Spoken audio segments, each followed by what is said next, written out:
The rain came down in fierce, unrelenting sheets as night swallowed the quiet outskirts of Brookhaven Valley, turning the narrow country road into a rippling river of silver beneath the headlights of Noah Reed's old Ford truck. He tightened his grip on the steering wheel, fatigue etched deep into the rugged lines of his face. It had been another exhausting 12-hour shift at the auto shop, the kind where the smell of oil stayed trapped beneath your skin no matter how much you scrubbed. All he wanted was to get home to his daughter, Maya, tuck her in, and for just one night, rest without worry clawing at his chest. But fate had other plans. Through the torrent of rain, his headlights caught something, a small figure crouched on the side of the road near a rusted mile marker. At first, he thought it was an animal. But then, the faint outline of thin arms hugging trembling knees. A child. Noah slammed the brakes, the truck skidding slightly before coming to a halt. Heart pounding, he stepped out into the storm, rain instantly soaking through his jacket. As he approached, the shape became clearer, a little girl. No more than 6. Barefoot. Drenched. Her hair, dark and tangled, stuck to her pale face as she stared ahead, not even reacting to his presence. She looked frozen, not just from cold, but from shock. "Hey," Noah said softly, lowering himself to her level, voice gentle like he spoke to Maya during her night terrors. "It's okay. I'm not here to hurt you." Slowly, her eyes moved, wide, terrified, yet familiar. His breath caught. Emerald green. A color too rare to forget. "Did you get lost?" he asked, careful not to reach for her too fast. For a moment, she didn't speak, only trembled, water streaming down her face like tears. Then, in a voice barely above a whisper, "Please, don't send me back." The words sliced through him sharper than the freezing wind. Back. His jaw tightened. No child begged to be taken back unless the place behind them was worse than the storm. Without thinking twice, he opened the passenger door. "Come on. You're safe now." She hesitated. Fear and hope battled silently in her eyes, until finally, she climbed in. Noah quickly grabbed a blanket from the back seat and wrapped it around her tiny frame. She didn't thank him. She didn't need to. The way she curled into its warmth said everything. As he started driving again, glancing at her from the corner of his eye, that haunting familiarity returned. The eyes. The delicate facial structure. He had seen her before. Somewhere. Somehow. And just as that thought dug deep into his mind, the little girl finally spoke. Not in fear. But in quiet certainty.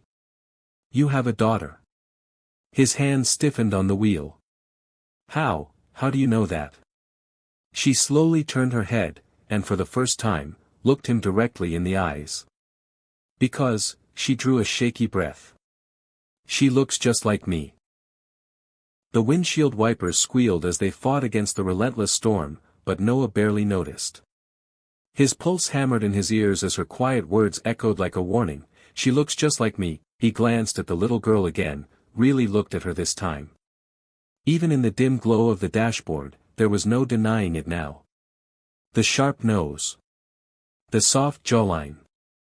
The same deep emerald eyes that his daughter, Maya, had inherited from her late mother. A chill crept up his spine that had nothing to do with the weather outside. "What's your name?" he asked, keeping his tone calm, steady, not wanting to scare her more than she already was. She stayed silent for a long moment, fingers clutching the blanket as though it were her only lifeline. When she finally spoke, it was so soft he barely heard it. Evelyn **. A beautiful name, yet heavy, as if it carried pain. Noah tried again. "Do you know your mom's number? Or where your home is?" Evelyn shook her head. "No. But," she paused, voice barely holding together, "she'll find me." She didn't say mom, she said she, and she said it with dread. Noah's jaw clenched. Whoever this child was running from, she was praying the storm would swallow her first. Minutes later, they pulled into his small home, a modest white cottage at the edge of the woods. Warm light glowed from inside, curtains gently swaying against the foggy windows.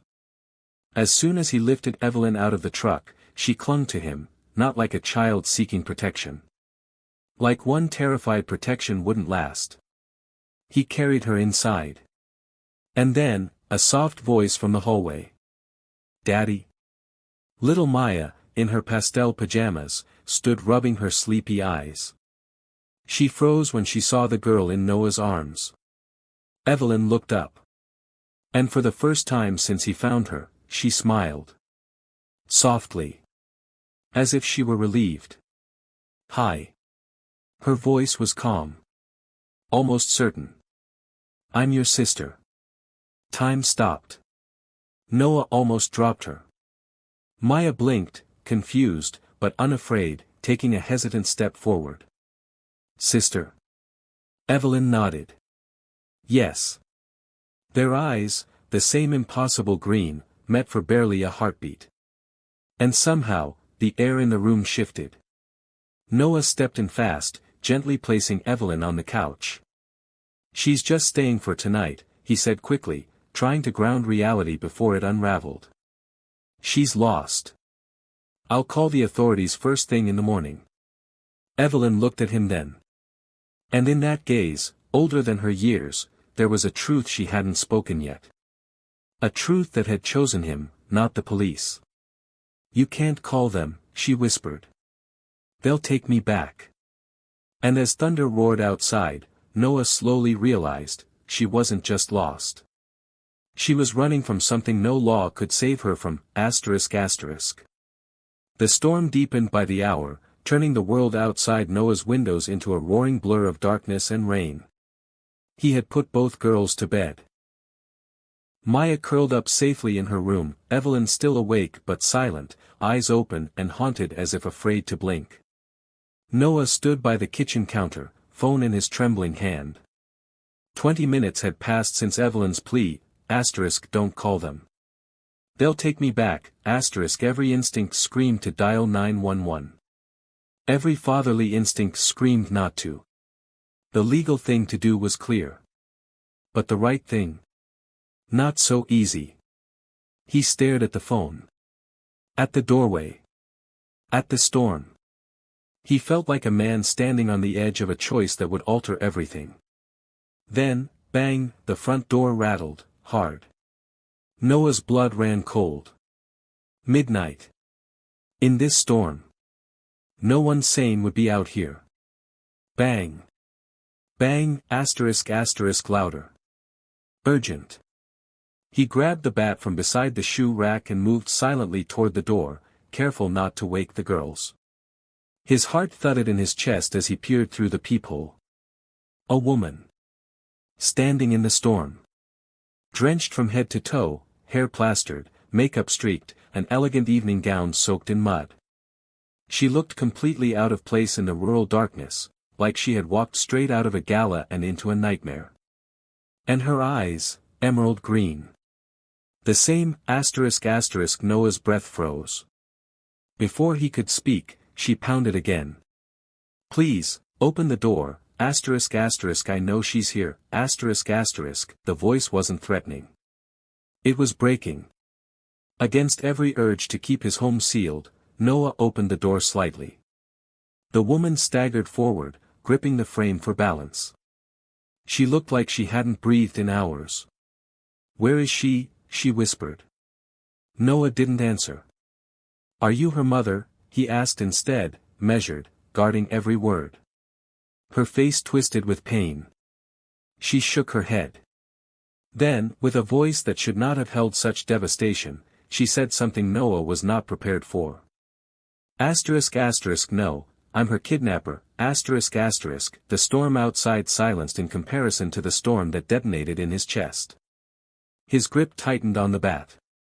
Every muscle went razor sharp. She saw it. She didn't flinch. "Please," she whispered, rain and tears indistinguishable. "Hurt me if you have to. Just let me see her one last time." Noah's entire world tilted. She wasn't lying, he could feel it. But he wasn't stupid enough to trust her. "Why are you here?" he demanded. Her lip trembled, but her honesty was terrifyingly calm. "I didn't steal her to harm her," she said. "I stole her, to save her." At that exact second, small footsteps. Noah turned. Evelyn stood at the top of the stairs, silent. Barefoot. Eyes shining with tears.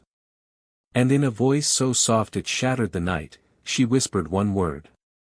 "Mom." Evelyn's small voice, that single word "Mom," turned the air inside Noah's home heavy, sacred, and terrifying. The woman at the door inhaled sharply, her trembling hand rising as if instinctively reaching for the child she had been torn away from.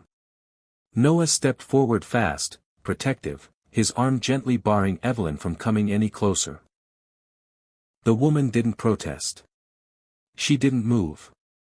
She simply lowered her head and began to cry without sound, the kind of grief that breaks a person long before tears arrive. "You don't understand," she whispered through shuddering breaths. "My name is Alara Sinclair. Evelyn isn't my daughter. She's my sister's child." Noah's grip loosened, if only for confusion. Alara didn't look like a monster. She looked like a woman who had been fighting for too long. "My sister died 2 years ago," she said. Her husband, Evelyn's father, trapped her in a gilded prison of a mansion. "I tried to take Evelyn. I took him to court. Every court. I lost. Every time. Because he's rich. Untouchable. Worshipped." Her voice cracked, fury and heartbreak blending. "I didn't kidnap her. I rescued her." And then, what shattered Noah most, Evelyn slowly walked down the stairs. Silent. Confident. No fear. She went to Alara, and climbed gently into her arms. As if she belonged there. Alara held her, not like a thief holding stolen treasure. But like a mother holding the only piece of her soul left unbroken. "Mom," Evelyn whispered again, her little hands fisting into Alara's gown. "Don't cry." Noah's breath trembled. Maya, now awake, peeked around the corner, wide-eyed. Two worlds colliding in his living room, innocence witnessing pain greater than bedtime stories ever warned about. Noah swallowed hard, his decision weighing like iron. Legally. He should call the police. Immediately. But every instinct, every fiber in him that had once fought for custody of Maya against judges who never saw a father as enough, recognized the truth. He exhaled, slow. Steady. "You're not leaving alone," he said at last, voice grounding the moment. Alara lifted her tear-streaked gaze, stunned. "What?" Noah didn't blink. "Whatever fight you're in. I'm in it too." The storm outside began to soften, just slightly, as if the world heard his vow. Alara's lips trembled. Not in weakness, but from the shock of being believed after too long. "Why?" she asked, brokenly. Noah looked at the children. At two girls who, in another universe, might have been just neighbors at a playground, but were now tied by fate and war. He met Alara's eyes. "Because I know what it's like to be the only person willing to burn the world to protect a child." And just like that, not by blood, not by law, but by promise, a new family was born in the eye of a storm the world would never understand.